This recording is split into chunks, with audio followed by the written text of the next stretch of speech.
वो जहां जाता है स्वर्गीय सुख लेकर के जाता है। एक पापी, एक दुष्ट, एक खल, संस्कृत में खल कहते हैं, वो घूमता फिरता नरक है। वो जहां जाता है अपने साथ नरक को लेकर के जाता है।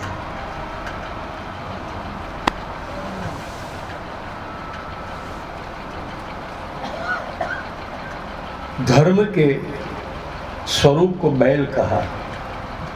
देखो, बैल के 4 पांव होते हैं। हमारे यहाँ धर्म के 4 चरण बताए गए हैं और ये यूनिवर्सल है। ईसाई को पूछो, मुसलमान को पूछो, सिख को पूछो, यहूदी को पूछो, पारसी को पूछो, जैन को पूछो, बौद्ध को पूछो, विश्व का कोई धर्म ऐसा नहीं जो इन 4 वस्तुओं को इनकार कर सके। हमारे यहाँ धर्म के 4 अब आप महादेव जी के मंदिर में जाते हैं, शिव जी के मंदिर में, तो नंदी होता है ना, पहले वो नंदी धर्म है और धर्म के 4 चरण होते हैं। एक का नाम है सत्य, यूनिवर्सल, दूसरे का नाम है तप, तीसरे का नाम है दया और चौथे का नाम है पवित्रता। ये पूरे विश्व में मानना ही पड़े ऐसा धर्म है। हमारा वैदिक धर्म संकुचित नहीं है। चलो पूछो कुरान को, पूछो बाइबल को, इन 4 का कौन इनकार करेगा? सत्य, तप, दया और पवित्रता सभी मजहब में, सभी धर्मों में है। हर धर्म सिखाता है कि सत्य का पालन करो। तप, हर परंपरा में तप है। मुसलमान अपने ढंग से तप करते हैं, ईसाई अपने ढंग से तप करते हैं, लेकिन तप हर जगह है। दया धर्म का मूल है।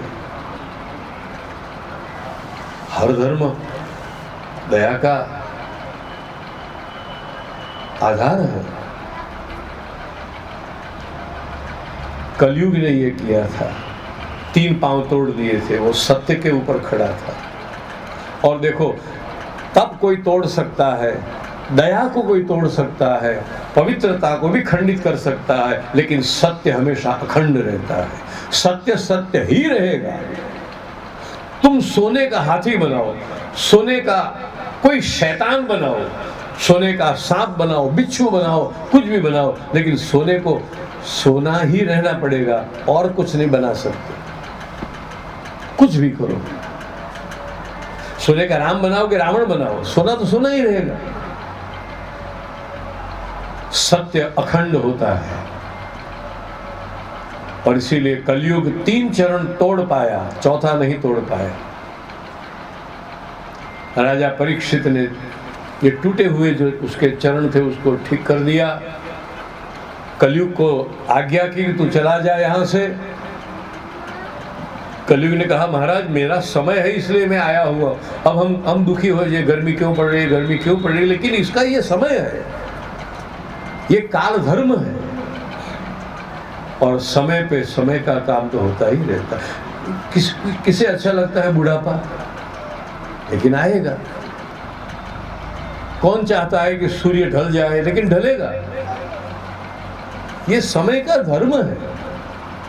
कोई फूल चाहेगा कि वो मुरझा जाए, लेकिन उसे मुरझाना पड़ेगा। कलयुग ने कहा ये मेरा समय है इसलिए मैं आया हूं, आप मुझे रहने के लिए जगह दीजिए। राजा परीक्षित ने 4 जगह दी। जहां लोग शराब पीते हैं वहां तुम जाओ। देखो, कली का अर्थ है कलह। ये वैसे शास्त्रों का तो हिसाब होता है कि सतयुग पूरा होगा, फिर त्रेता, त्रेता पूरा होगा, फिर द्वापर, द्वापर समाप्त होगा, फिर कलयुग। लेकिन संस्कृत शास्त्र में, संस्कृत भाषा में कली का एक अर्थ है कलयुग, कली का दूसरा अर्थ है कलह। और जहां कलयुग होगा वहां कलह होंगे, वहां झगड़े बने रहेंगे। आदमी झगड़ालू हो जाएगा। किसी न किसी साथ, वो धुंधुली की कथा है महात्म्य में, दिन में किसी एकाध के साथ जब तक वो झगड़ा न करे, रात को वो ठीक से सो न पाए। आज मेरा दिन बेकार गया। एकाध व्यक्ति तो उसकी झपट में आना ही चाहिए, और कोई नहीं आए तो बेचारा पति कहाँ जाएगा। वो तो शाम को थका हारा घर को आना ही है, और जिस दिन पति के ऊपर बरस पड़े, पति भी समझ जाए आज कोई हाथ में नहीं आया होगा, आज मेरी बारी।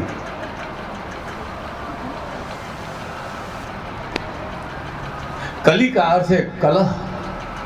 वो 4 जगह रहता है।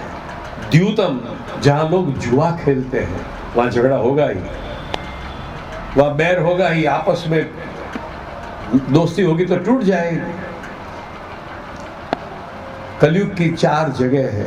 एक तो जहां जुआ खेला जाता है, द्यूतम। दूसरा पानम, जहां लोग शराबी हो जाते हैं। शराब के नशे में यदुकुल समाप्त हो गया, कृष्ण का कुल, जहां भगवान कृष्ण ने जन्म लिया था। यादव शराब पी के एक दूसरे को खत्म कर देते हैं। जुआ, युधिष्ठिर, पांडव, द्रौपदी का चीरहरण, जुआ। स्त्रियः, जहां दुष्ट स्त्रियां हैं वहां कलह होगा। जैसे द्रौपदी, मंथरा, जैसे कैकेयी, मंथरा। कैकेयी मंथरा को हटा दो, कोई दुख नहीं है राम के जीवन में। चौथा है हिंसा, हिंसक वृत्ति। कलयुग ने कहा महाराज इन 4 जगह पर तो मैं पहले से ही हूं, मुझे 5वीं मेरी पसंद की जगह दे दो। तो मांगो, क्या बात है, 5वीं जगह तुम मांग लो। उसने कहा मुझे सुवर्ण में वास चाहिए। भागवत में लिखा है सोने में कलयुग है। अब निकाल दो, गंगा जी में पधरा दो सब। आप कहते महाराज जी क्या बात करते हो। भागवत में लिखा है सोने में कलयुग है। लेकिन सोने का अर्थ जिसे हम अंग्रेजी में गोल्ड कहते हैं वो नहीं। सोने का अर्थ है संपत्ति, मनी, वेल्थ। क्योंकि पहले जो लेना देना सोने में होता था ना, इतने, इस राजा ने इतनी सोना मोहर दे दी, इस राजा ने इतनी सोना मोहर दे दी। पहले तो लेना देना सोने में था। फिर जब हमारा विकास हो गया तो चांदी आ गई, रुपए हुए। अब तो प्लास्टिक मनी, कार्ड हो गया। तो पहले सोने में लेना देना होता। सोने का अर्थ है संपत्ति, वो भी कलह का कारण है। कलयुग ने राजा के चरणों का स्पर्श किया और राजा की बुद्धि में कलयुग का प्रवेश हो गया। आजकल कंप्यूटर की भाषा में हम वायरस नहीं कहते हैं। अगर ये समझो तो ये बात समझ में आ जाएगी। कलयुग का स्पर्श होते ही राजा की बुद्धि में कलयुग के विषाणु पहुंच गए। और इसीलिए एक दिन राजा परीक्षित मृगिया खेलने के लिए निकला था। शमीक ऋषि के आश्रम में गया, किसी ने राजा को सम्मानित नहीं किया। राजा को बड़ा क्रोध आया, कोई मुझे आवकार नहीं देता, कोई मुझे आओ आइए पधारिए बैठिए कुछ कह नहीं रहा है, मेरा सम्मान नहीं हो रहा है। बहुत दुख हुआ राजा को। ऋषि भी समाधि में थे। राजा ने मरा हुआ सांप ऋषि की गर्दन पे लगा दिया। क्रुद्ध राजा वहां से विदा लेते हैं, लेकिन घर आते आते ही क्रोध उतर गया और क्रोध उतर जाते ही राजा को पछतावा होने लगा। मैंने थोड़ी देर पहले ही आपसे कहा था क्रोध का काम है जलाना, लेकिन क्रोध महापापी इसलिए है कि क्रोध होता है तब भी जलाता है, उतर जाने के बाद भी जलाता है। कैसे समझो, मैं आपके ऊपर गुस्सा हो गया तो मैंने आपको क्रोध में आकर के गाली दे दी, कड़वे शब्द सुना दिए, ताना मार दिया, तब तो मैं जल रहा हूं क्रोधाग्नि में। लेकिन जब घर जाऊंगा क्रोध उतर जाएगा तो फिर एक दूसरा अग्नि, एक दूसरा ताप जो पीछे से आता है ना, ताप कमिंग लेटर, उसको कहते हैं पश्चाताप। पश्चात का मतलब है पीछे से आने वाला, ताप का मतलब है ताप। फिर मुझे पछतावा होगा, अरे मुझे ऐसा नहीं कहना चाहिए था, इतने उग्र शब्द नहीं कहने चाहिए थे, इतना कड़वा नहीं बोलना चाहिए था, मैंने वही ऐसा क्यों कह दिया। पछतावा होगा। क्रोध होता है तब भी जलाता है, उतर जाने के बाद भी जलाता है, और कभी पश्चाताप की अग्नि जीवन भर जलाती रहती है। इसीलिए कृष्ण ने गीता में कृष्ण को बड़ा पापी कहा है, क्रोध को बड़ा पापी कहा है कृष्ण ने। जीवन भर जलाता रहता है। एक भूल कर दी, जिंदगी भर जलते रहेंगे, मैंने ऐसा क्यों किया, मैंने ऐसा क्यों किया। क्रोध महापापी है। राजा को पछतावा हुआ, राजा ने निर्णय किया इसका दंड मुझे मिलना चाहिए। इस तरफ शमीक ऋषि का पुत्र शुंगी नाम का आया, पिता का अपमान देखा, भगवान की ही प्रेरणा से उसे भी क्रोध आया और उसने श्राप दिया, आज से 7वें दिन मेरा भेजा हुआ तक्षक नाग परीक्षित को दंश देगा। इति लंघित मर्यादम तक्षक सप्तमे हनि दंशति स्म कुलांगारम रोदितो में ततद्रुहम। राजा परीक्षित ने सुना 7वें दिन तक्षक नाग आएगा और मुझे डसेगा। राजा ने इस घटना को आवकार किया। राजा को अच्छा लगा, चलो अच्छा ही हुआ, मुझे मेरे किए का फल मिल गया। जितना हम भुगत लेते हैं इतना अच्छा है। एक बात और ध्यान से सुनिए, अगर मैंने किसी से कर्जा लिया, इंस्टॉलमेंट में लिया, और जब मैं आखिरी इंस्टॉलमेंट पे कर देता हूं तो मुझे राहत होती है कि नहीं? क्यों? कि मेरा कर्जा उतर गया। उसी प्रकार जो दुख हम भोगते हैं ना जीवन में, वो किसी कर्म का फल होता है।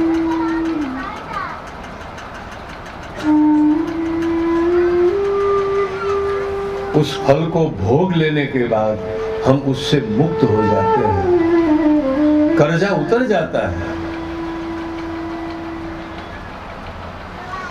हमारा एटीट्यूड क्या होना चाहिए? ध्रुव रोता रोता मां के पास आया कि मेरी सौतेली मां ने मुझे अपमानित किया, मुझे पिता की गोद में बैठने न दिया। तब ध्रुव की मां ने जो जवाब दिया है वो आप याद रखना। बहुत सुंदर बात कही है, ध्यान से सुनिए। हमारे कई हमारी कंप्लेंट्स दूर हो सकती है इससे। ध्रुव रोता रोता माँ के पास आया, उसे कहा माँ मेरा क्या दोष था, मेरी माँ ने मुझे अपमानित किया, मुझे तिरस्कार कर दिया, मुझे दूर धक्का देकर के दूर कर दिया। तब ध्रुव की माँ ने क्या कहा सुनो। माँ मंगलम तात परेष्वमंसा भूमते जनो यत् पर दुख दस्तत्। अब गोल्डन सेंटेंस कहो, बहुत सुंदर अद्भुत सूत्र है, अमृतमय सूत्र है ये। उसने कहा बेटा किसी का बुरा मत सोचो,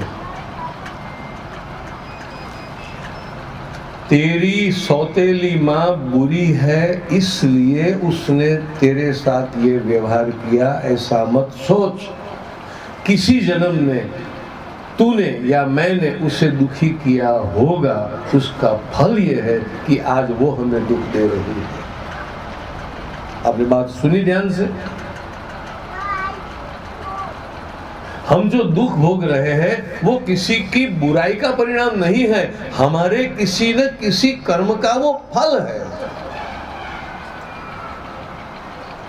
लेकिन हम अपनी जिम्मेवारी लेने के लिए तैयार नहीं। हम कहते दूसरे बुरे हैं इसलिए हमारे साथ बुराई कर रहे हैं। मैंने किसी की हत्या कर दी, पुलिस मुझे पकड़ के ले जाएगी और न्यायाधीश मुझे जेल में डाल देंगे, उम्र कैद कर देंगे, तो वो न्यायाधीश बुरे नहीं है। जो मैंने कर्म किया है उसका मुझे फल मिल रहा है। मैं किसी को भी बुरा कैसे कह सकता हूं? बेटा, किसी की बुराई मत देख, किसी की बुराई मत चाह। माँ अमंगलम तात पर, दूसरे का अमंगल मत सोच। माँ ने मुझे दुख दिया तो माँ का बुरा हो, माँ का सत्यानाश हो, माँ का ये हो वो हो, ऐसा मत सोच। कभी कभी हम कहते हैं जिसने मुझे दुख दिया भगवान उसको चैन से मत सोने देना, चैन से मत जीने देना। ये शोभा नहीं देता हमको। हो सकता है हमारे ही किसी कर्म का फल, और हो सकता है नहीं, ऐसा ही है, क्योंकि भगवान के यहाँ कभी भूल नहीं होती है। भूल तो हम करते हैं, भगवान भूल नहीं करते हैं।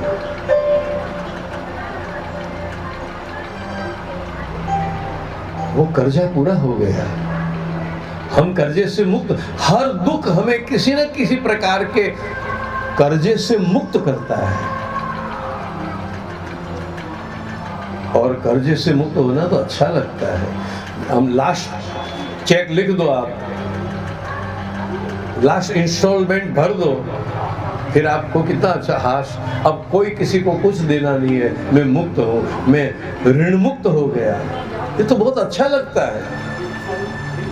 हमारे दुख भी हमें कर्म के ऋण से मुक्त करते हैं।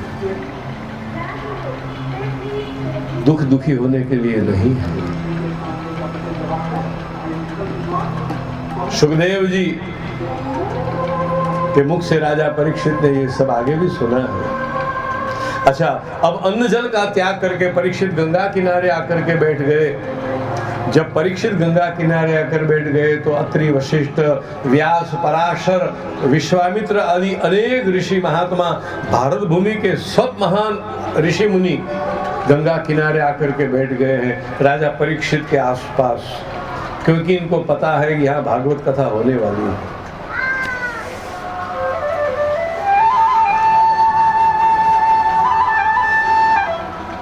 लेकिन राजा हर एक का सम्मान करता है।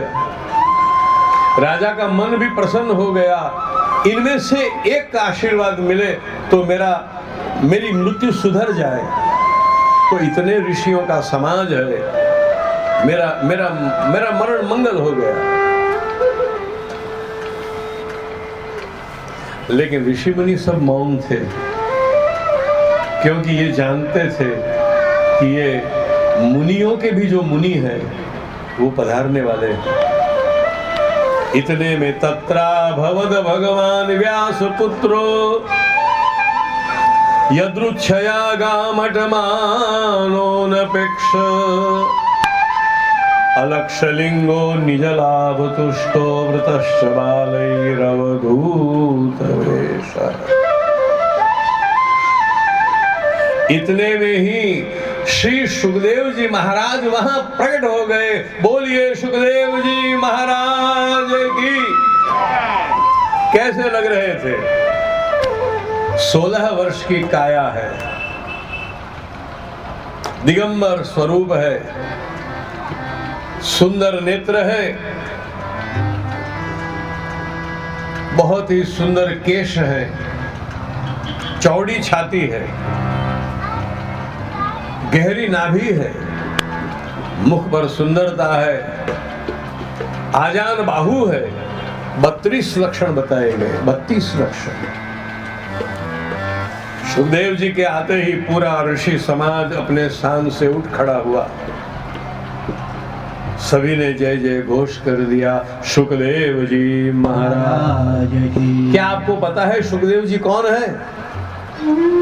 आप कहेंगे हाँ, व्यास जी के पुत्र हैं। नहीं, ये तो ठीक है, सुखदेव जी भगवान शंकर का अवतार है। राजा परीक्षित को भागवत कथा सुनाने के लिए शिवजी भगवान स्वयं पधारे हैं। रामायण की कथा के वक्ता भी शंकर है, भागवत की कथा के वक्ता भी शंकर है।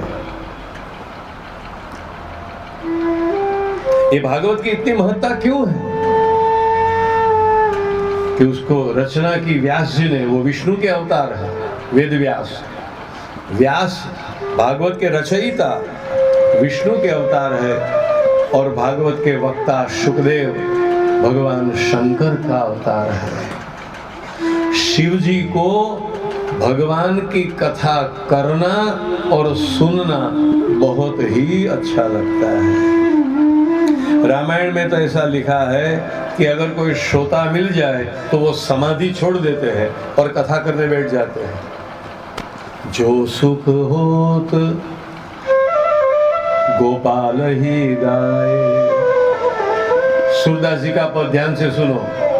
जो सुख होत गोपाल ही गाए। गोपाल का गुणगान करने में क्या सुख है? सो सुख होत न जप तप कीने, कोटिक तीर्थ नहाए। जो सुख होत गोपाल ही गाए। गोपाल के, गोविंद के गुणगान करने में जो सुख है वो जप तप करने में, स्वर्ग में, वैकुंठ में वो सुख नहीं है। ये कौन गा रहा है? जिसने जीवन भर भगवान के गुणगान किए, वो सूरदास।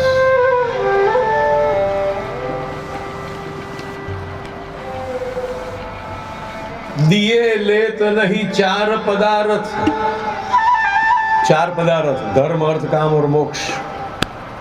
दिए लेत नहीं चार पदार्थ, चरण कमल चितलाए। तीन लोक तृण सम करी लेखत, नंद नंदन उर आए। जिसके हृदय में कृष्ण विराजते हैं, जिसके हृदय में भगवान विराजते हैं, इसके सामने तीनों लोगों का सुख, त्रिलोकी का सुख एक छोटी सी घास के बराबर है।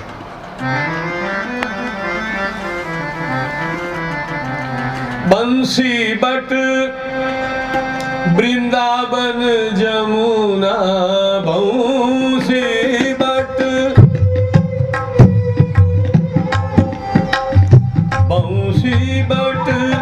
वृंदावन जमुना। बंसी बट वृंदावन जमुना, तजी वैकुंठ न जावे।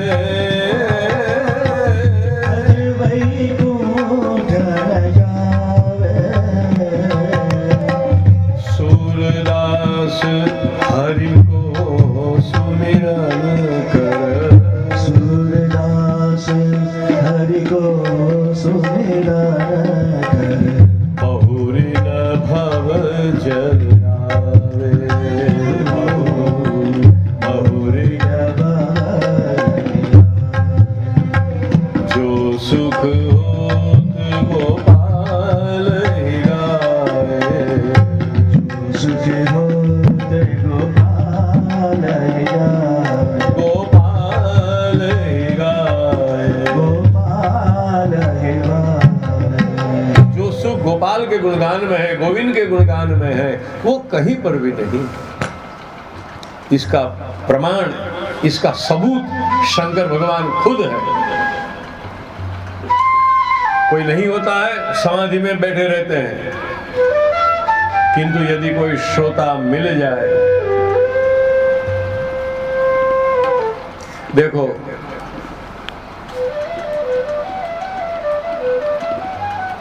कभी कभी भागवत में दो एक जगह पर वक्ता ने श्रोताओं का आभार माना, थैंक यू कहा है। अब देखो, ये कथा अगर नहीं होती, आयोजन ये अगर नहीं होता, तो आप कहाँ होते वो भी आप जानते हो, और मैं कहाँ होता ये मैं भी जानता हूँ। ऋषिकेश में गंगा जी के चरणों में इस समय बैठ के तो हम नहीं होते। अगर मेरा भी यहाँ बैठना इसीलिए हुआ ना कि कथा का आयोजन हुआ, कथा ने आपको भी बुलाया, मुझे भी बुलाया।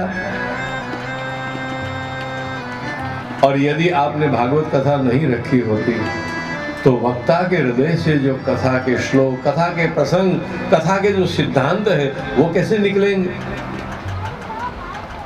जैसे दो हाथ से ताली बजती है, उसी प्रकार वक्ता और श्रोता अगर दो न हो तो कथा का प्राकट्य नहीं होता है। न अकेले आप सुन सकते हैं, न के अकेला मैं बोलूंगा।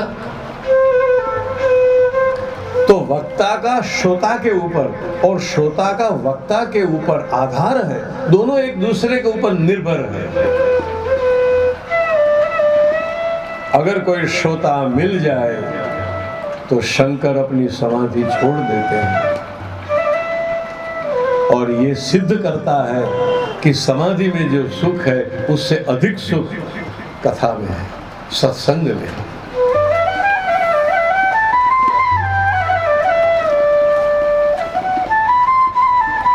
और ये कथा का रसपान हम कर रहे हैं। सुखदेव जी पधारे, आसन पर विराजमान हुए। राजा परीक्षित की खुशी का कोई पार नहीं। ऐसे सद्गुरु मिल गए, मैं तो धन्य हो गया, मेरी मृत्यु सुधर गई। भागवत का एक बहुत मूल्यवान संदेश है, ध्यान से सुनिए, सब लोग सुनिए। हाँ, जिसको मौत आने वाली नहीं है वो नहीं सुनेगा तो चलेगा। अगर किसी को मृत्यु आने वाली नहीं है तो ये आपके काम की बात नहीं है, छोड़ दो। लेकिन अगर आने वाली है तो ध्यान से सुनो। भागवत का एक बहुमूल्य संदेश ये है कि मृत्यु को रोकना हमारे हाथ में नहीं है, लेकिन मृत्यु को मंगलमय बनाना हमारे हाथ में है। भागवत ने जो कई अद्भुत सूत्र दिए हैं उसमें से एक सूत्र ये है कि मृत्यु को रोकना हमारे हाथ में नहीं है, कभी भी आ सकती है। पानी का बुदबुदा है, कभी भी फूट जाएगा।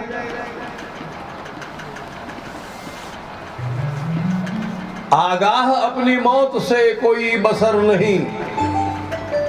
क्या जानते हैं, भूकंप आता है, कई प्रकार, शास्त्र में तो लिखा है कि मृत्यु का एक दरवाजा नहीं होता है, 100 दरवाजे होते हैं। एक बंद करोगे दूसरे से आएगी, ये बंद करोगे तो यहाँ से आएगी, ये बंद करोगे तो यहाँ से आएगी। उसके पास 100 दरवाजे हैं। शतम इंद्रियाणी शतम वै मृत्यवा। कितने दरवाजे बंद करोगे? जहर से मर सकते हो, हथियार से मर सकते हो, आत्महत्या करके मर सकते हो। अरे कभी कभी तो अच्छी वस्तु से भी मृत्यु हो जाती है। अमृत, जहर ही मारता है ऐसा नहीं, कभी अमृत भी मारता है। दुश्मन ही मारते हैं ऐसा नहीं, मित्र भी मारते हैं। मृत्यु तो आएगी। आगाह अपनी मौत से कोई बसर नहीं, सामान 100 बरस का और पल की खबर नहीं। घड़ी के बाद क्या होगा? सुबह हम जागे हैं, पता नहीं कि शाम देख पाएंगे। बालक हो, युवान हो, वृद्ध हो, मृत्यु कभी भी आ सकती है, किसी को भी आ सकती है। रात सो गए, पक्का पता नहीं कि सुबह जागेंगे।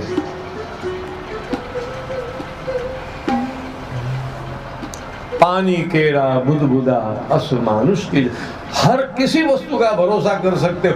एक बिल्डर ने मकान बनवाया, उसे लिखा earthquake proof, fire proof, flood proof. आने वाले को सबको कहता है आप यहाँ 100 साल रह सकते हो, न ये आग में जल जाएगा, न ये भूकंप में गिर जाएगा। मैंने हर तरह से इसको बनाया है, आप रह सकते हो। रहने वाले ने कहा मकान की गारंटी है, रहने वाले की है? तो रहने वाले की तो कोई गारंटी नहीं। सीढ़ी उतरते उतरते पांव फिसल गया, नीचे गिरे, सर पे चोट आ गई, हरि ओम तत्सत।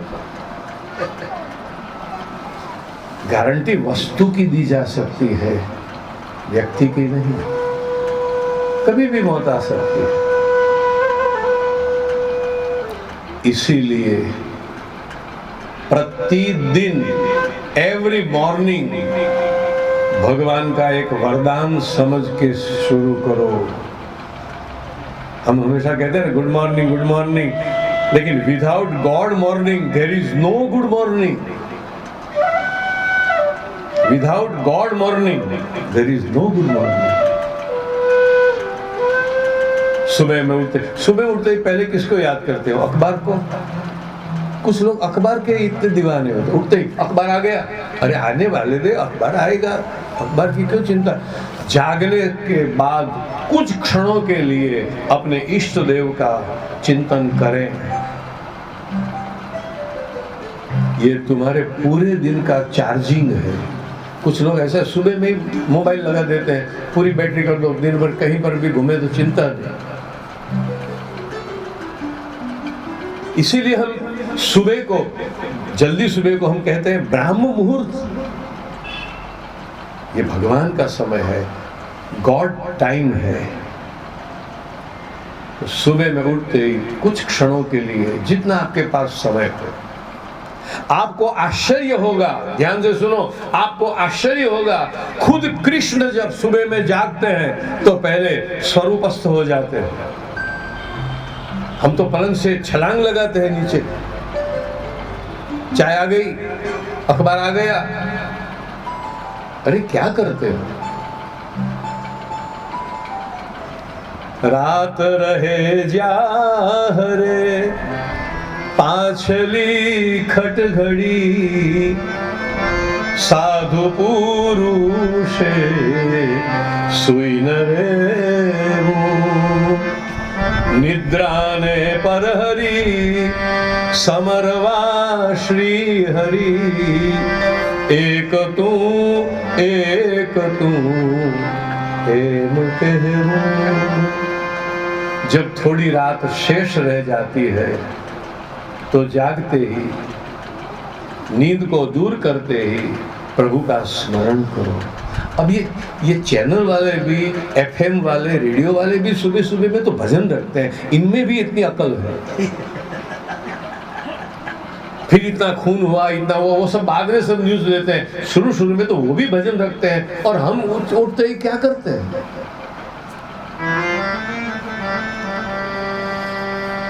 अपनी सुबह का आरंभ भगवान से शुरू करो। मंगलम भगवान विष्णु, मंगलम गरुड़ध्वज, मंगलम पुंडरीकाक्ष, मंगला। जो इसीलिए वैष्णव संप्रदाय में पहले दर्शन को मंगला कहते हैं। आप नाथो द्वारा श्रीनाथ जी गए होंगे, पहले दर्शन मंगला है, क्योंकि दिन का आरंभ मंगलमय होना चाहिए। Well begin is half done. अगर सुबह मंगल हो गई तो दोपहर मंगल ही होगी, शाम मंगल ही होगी, पूरा दिन मंगलमय होगा। और कुछ लोग जागते ही हाय हाय करके जाते हैं। 8:10 की ट्रेन पकड़नी है। मैं पहले बम्बई एक बार गया था, तो थोड़े साल के पहले की बात है, तो वहाँ जो रहते थे उन्होंने अच्छा कहा कि टीवी वाला जब सुलाता है तब हम सो जाते हैं, और दूध वाला जब जगाता है तो हम जाग जाते हैं। सुलाता है टीवी बंद हो गया हम सो जाएंगे, दूध वाला बेल बजाएगा हम जाग जाएंगे। ये बात थोड़ी है। आरंभ भगवान से करो, पता नहीं दिन में क्या हो जाए। पहले बल इकट्ठा कर लो, भगवान को भर लो, भगवान की दिव्य ऊर्जा को अपने अंदर धारण कर लो। पूरा दिन आपको संसार में झुझुमना है, बुराइयों के सामने, अनिष्टों के सामने, दुखों के सामने। एक योद्धा जैसे युद्ध करने निकलता है तो उसके पहले अपने इष्ट का स्मरण करके निकलता है। अपना दिवस शुरू करो भगवान के स्मरण से। पूरे चार्ज होकर के निकलो, तो कोई भी आपत्ति आएगी ना टक्कर ले सकोगे, हंसते हंसते टक्कर ले सकते हो। फिर आपत्ति आपको खिलवाड़ लगेगी, क्योंकि आप इतनी ऊर्जा से भरे हुए हो। ये शास्त्रों का मैसेज है। सुखदेव जी ने उपदेश का आरंभ किया। सुखदेव जी ने सबसे पहली बात ये बताई कि राजा तुम्हारा प्रश्न मुझे उचित लगा। राजा का क्या प्रश्न था जिसकी मृत्यु समीप में है उसे क्या करना चाहिए? अब देखो, हमारी अगर आने वाली है तो ये प्रश्न हमारे काम का, ये हमारा ही प्रश्न है। अगर मुझे आज या 100 साल के बाद भी मरना है तो ये प्रश्न मेरे लिए उपयोगी है कि जब मृत्यु पास आएगी तो क्या करना चाहिए। पहली सूचना, मृत्यु समीप में हो तब मनुष्य को मृत्यु के भय से मुक्त हो जाना चाहिए। मरने का मजा बिगड़ जाता है भय के कारण। चलो एक सवाल पूछूं मैं, सुबह में क्या बोलते हैं? अभी हम बोले ना, सुबह में क्या कहते हैं एक दूसरे को? Good morning. अच्छा, फिर 12 बजे तक क्या कहते हैं? Good noon. अच्छा, 12 बजे के बाद क्या कहते हो? गुड आफ्टरनून के गुड आफ्टरनून, गुड आफ्टरनून। हाँ, शाम को क्या कहते हो? Good evening. Good evening. एक दूसरे से अलग होते हो, विदाई लेते हो तो क्या कहते हो? Good night. हाँ, तो गुड इवनिंग के बदले बेड इवनिंग क्यों नहीं कहते? गुड नाइट के बदले बेड नाइट क्यों नहीं कहते? अगर मॉर्निंग गुड है, नून गुड है, इवनिंग गुड है तो नाइट गुड ही होनी चाहिए। अगर सुबह मंगलमय है, दोपहर मंगलमय है, शाम मंगलमय है तो रात मंगलमय ही होनी चाहिए। अगर बालपना बचपना मंगलमय है, अगर युवानी मंगलमय है, अगर बुढ़ापा मंगल है तो मृत्यु मंगलमय ही होनी चाहिए। मॉर्निंग गुड हो और नाइट बेड हो, ऐसा कैसे हो सकता है?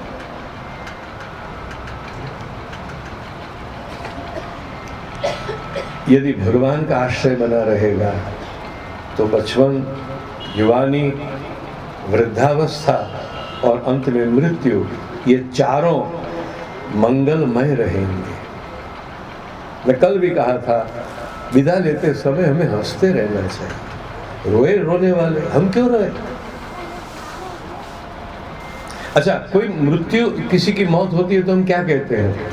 कैलाशवासी हुए, स्वर्गवासी हुए, गोलोकवासी हुए, भगवान के चरणों में गए। हाँ? तो ये कोई दुख वाली बात है? नरक में जाते तो खुश होते हम। यदि कोई भगवान के पास जा रहा है तो उसके जीवन का तो ये परम सौभाग्य है।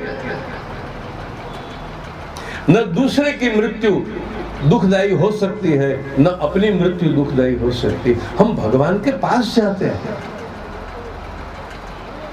और यदि हम मृत्यु के बाद भगवान के पास जाते हैं तो ये कोई शोक और दुख की घटना है क्या? आत्मा और परमात्मा का मिलन दुख और शोक की घटना नहीं है।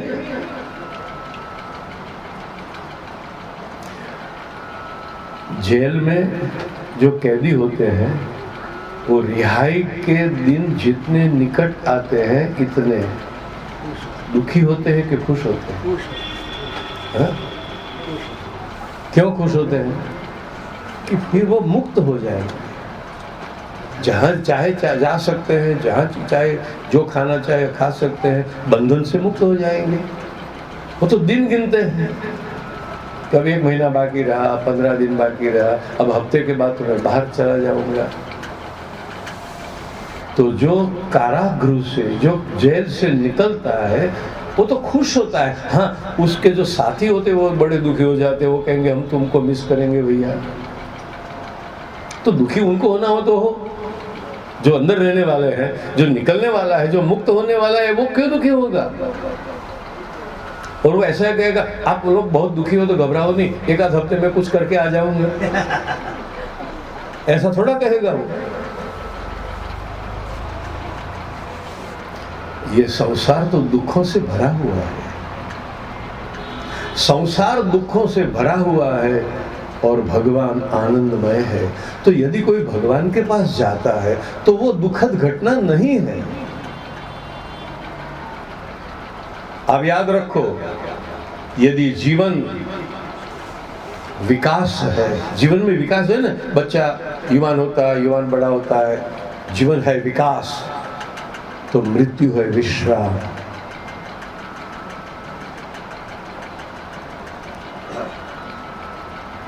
जीवन है कर्म तो मृत्यु है आराम। जीवन आनंद है, मृत्यु आराम है। और आनंद भी सुखदायी होता है। देखो, सुबह जागते हो, चाय पीते हो, खुश हो जाते हो, नाश्ता करते हो, खुश हो जाते हो, खाना खाते हो, खुश हो जाते हो, आराम करते हो, खुश हो जाते हो, टीवी देखते हो, खुश हो जाते हो। अब रात होती है तो दुखी होते हो, क्या करेंगे हम? नहीं, रात होती है तो नींद आती है, चलो सो जाए। अगर दिवस सुखदायी है तो रात दुखदायी नहीं हो सकती। मृत्यु विश्राम है और विश्राम दुखदायी नहीं हो सकता। भागवत सुनने के बाद किसी के हृदय में मृत्यु का भय शेष नहीं रहना चाहिए, तभी आपने भागवत को समझा है। ये भयभीत होने वाली घटना नहीं है। अभी एक बात और सुन लो, आप बंबई में रहते हो, गर्मी के दिनों में सुबह निकलते हो काम पर, पूरे दिन गर्मी बनी रहती है, पसीना पसीना हो जाता है, तो शाम को घर आकर के पहला काम क्या करते हो? सीधे बाथरूम में चले जाते हो, शावर लेते हो। अक्सर तो ऐसा ही होता है ना, जो शाम को जिसको बाहर घूमना फिरना है, एयर कंडीशन नहीं होता है, मई का महीना होता है, पूरा शरीर पसीने से, कपड़े भी गंदे हो गए होते हैं, तो आते ही सीधे चले जाते हैं शावर लेने के लिए। और जो पूरे दिन के जो कपड़े थे, पसीने की बदबू आ रही थी, उसको उतार देने के बाद धुले हुए स्त्री, धुले हुए सुंदर कपड़े पहनते हो, तब उदास होते हो या फ्रेश होते हो? तो मृत्यु में तो यही घटना है। गीता कहती है हमारा शरीर वस्त्र है, वासांसि जीर्णानि यथा विहाय नवानि गृह्णाति नरोपराणि। गीता का दूसरा अध्याय। शरीर तो वस्त्र है, और मरण के बाद जो दूसरा जीवन होता है वो हमारी आत्मा का वस्त्र परिवर्तन है। We are changing our dress. और वो पुराना था, गंदा हो गया था,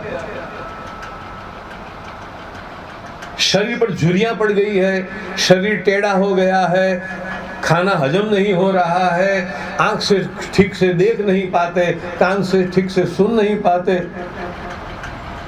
तो भगवान ऐसा धीरे धीरे जो निकम्मा होने जा रहा है वो शरीर ले लेते हैं, और दूसरा बिना किसी चार्ज लगाए हुए छोटे से बच्चे के रूप में नया शरीर दे देते हैं।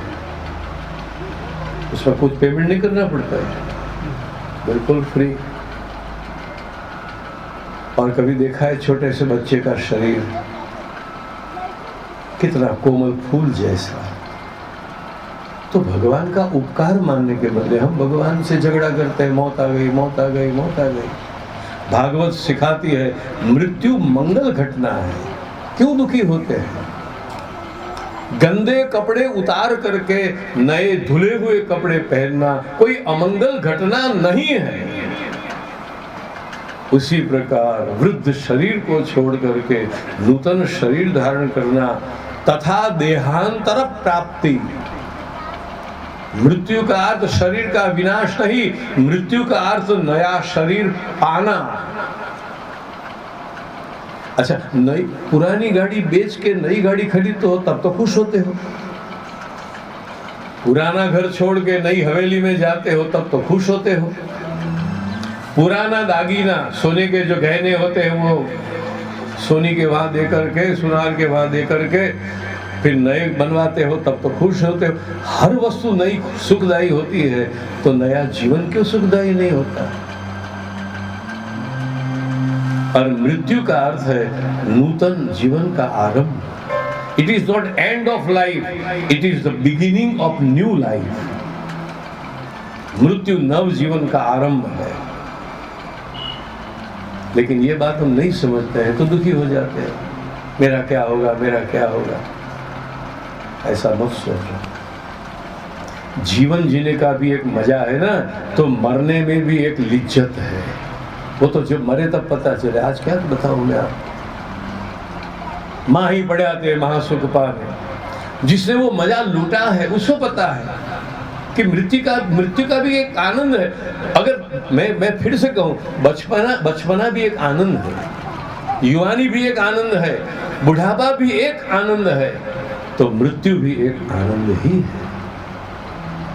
लेकिन हमारे अज्ञान की वजह से हम ऐसा मानते हैं मृत्यु का मतलब खलास। It is not a destruction, ये विनाश नहीं है। एक बार सुनने से ये बात दृढ़ नहीं होगी, इसे बार बार मन में दोहराते जाओगे तो मृत्यु का मित्र के रूप में आप स्वागत कर पाओगे। You will welcome your death, you will enjoy your death and you will be able to celebrate your death। अगर ये ज्ञान हो गया तो, और भागवत का प्रयास है कि इन बातों को सिखाया जाए।